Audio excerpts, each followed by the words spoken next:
सगळ्यांचं पुन्हा एकदा स्वागत.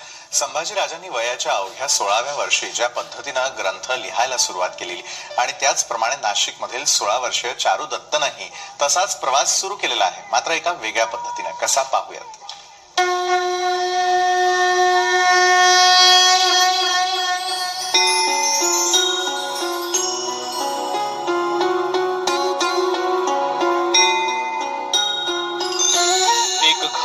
जिथे अभंग राहतात, एक घर जिथे वेद सर्वत्र दिसतात, एक घर जिथे ज्ञानोबा तुकोबांच्या ओव्या राहतात, एक घर जिथे अभंगांच्या भिंती आहेत, एक घर जिथे ओव्यांचं छत आहे.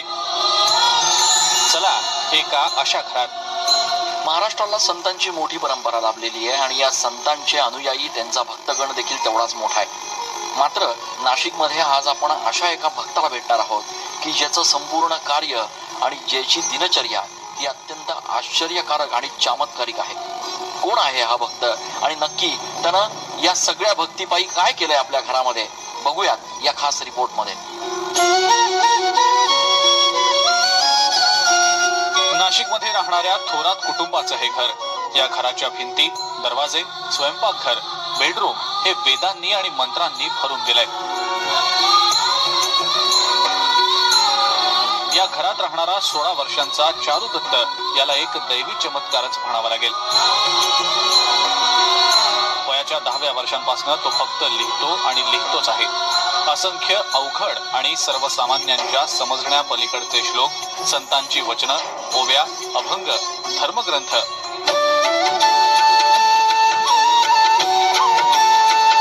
चारू दत्तच्या घरात पाऊल ठेवल्यानंतर घरातला एकही कोपरा, एकही जागा अशी नाही ज्या ठिकाणी त्यानं हे लिखाण केलेलं नाही.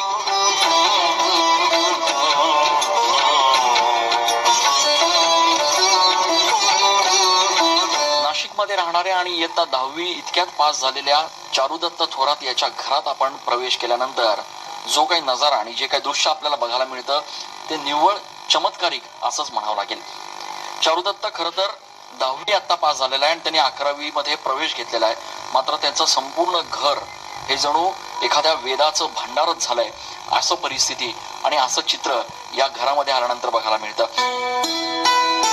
घरांच्या भिंतीवर, पंख्यावर, घड्याळावर, स्वयंपाकघरातल्या ओट्यावर, भांड्यांवर, कपाटावर, खिडक्यांवर जिथे जिथे म्हणून जागा दिसेल तिथे 16 वर्षांच्या या चारू दत्तनं मोठ्या साधू महंतांना देखील जमणार नाही असे ज्ञानेश्वरीतले पाठ लिहून ठेवले आहेत.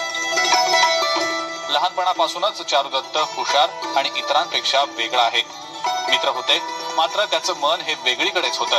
त्याला लहानपणापासूनच अभंग, कीर्तन, देवासंतांच्या गोष्टी ऐकायला आवडत असत. मात्र जसा चारुदत्त मोठा होत होता तसतसा त्याच्यातल्या प्रगल्भतेचा अनुभव घरच्या लोकांना येत गेला. ज्या वयात मुलं कॉलेजच्या कट्ट्यावर बसून मजा करत असतात त्याच वयात चारुदत्त वेगवेगळ्या विषयांवरचे धर्मग्रंथ लिहितो आहे.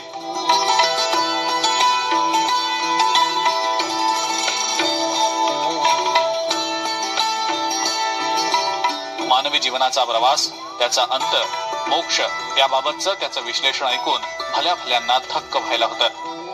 एवढ्या लहान वयात त्याला हे अगाध ज्ञान कसं प्राप्त झालं याचं कोडं न सुटणार असल्याचं त्याचे आई वडील देखील सांगतात.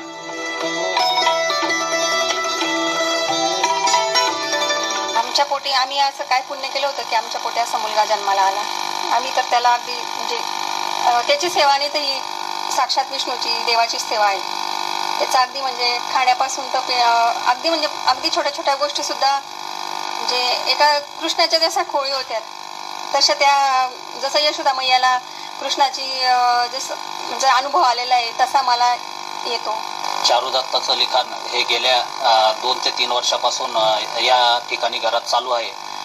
त्याचा अभ्यास पाहता हे संतांप्रमाणे त्याचं हे लिखाण झाले. त्याचं कोणत्याही प्रकारचा ग्रंथ न वाचता आणि कोणत्या प्रकारचा संस्कृत या विषयाचा अभ्यास नसताना त्याने जे लिखाण केलेलं आहे ते वेदांमध्ये, ब्रह्मवेद, जीवनवेद या प्रकारच्या वेदांमध्ये त्याचं लिखाण होत आहे आणि सातत्याने चालू आहे.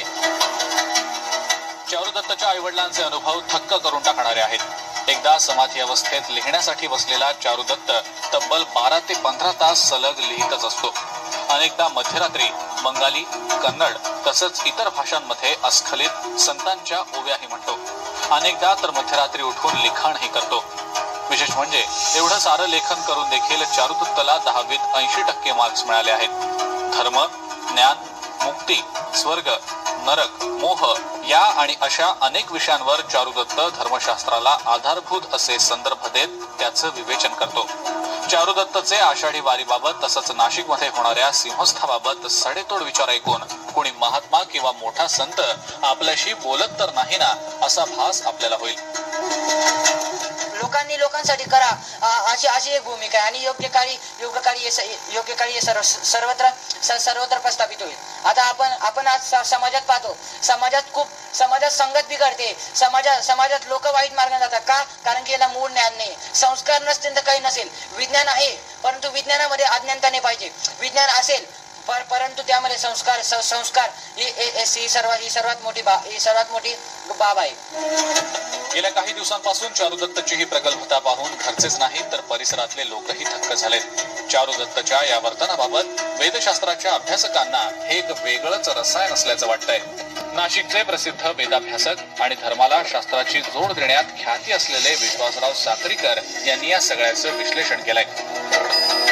हे जो तो मुलगा लिहितो आहे हे मनाने लिहित नाहीये, हा कॉन्शियस कॉस्मिकने लिहितो आहे. कारण तो जे अभंग लिहितो, जे काय त्याला सुचतं, ब्रह्मांडाच्या विविध यंत्र लिहितो, आकृत्या काढतो, हे सगळंच्या सगळं कॉस्मिक कॉन्शियसशी संबंधित असलेली गोष्ट आहे. आणि कॉस्मिक कॉन्शियस जो आहे हा प्रकाशाच्या वेगाने कुठेही जाऊ शकतो असं आपण म्हणू शकू. मन जर जाऊ शकतं तर कॉन्शियस, सबकॉन्शियस आणि कॉस्मिक कॉन्शियस अतिवेगाने कुठेही जाऊ शकतो. अवघ्या 16 वर्षांच्या चारुदत्त थोरातनं आतापर्यंत लोकांना चकित करणारे ग्रंथ लिहून काढले आहेत. बरं, त्याचा लिहिण्याचा वेग बघून तो विचार कधी करतो, पाठांतर कधी करतो आणि लिहितो कधी असा विचार पाहणाऱ्यालाही पडावा. चारुदत्तनं आतापर्यंत सकलामृत ग्रंथ, सुमनामृत ग्रंथ, अशोकामृत ग्रंथ, जीवनवेद ग्रंथ, व्यथा ग्रंथ, चिंतन ग्रंथ, ब्रह्मवेद ग्रंथ, दत्तात्रय ग्रंथ आदी ग्रंथ लिहून काढले आहेत. तर सद्गुरु चक्र, शतसुख चक्र, अज्ञानम चक्र, तुलाश्रम चक्र, कर्मयोग चक्र अशा चक्रांची निर्मिती केली आहे. त्यामुळे चारुदत्तच्या या सगळ्या गोष्टींना चमत्कार म्हणावा का असा प्रश्न पडल्याशिवाय राहत नाही.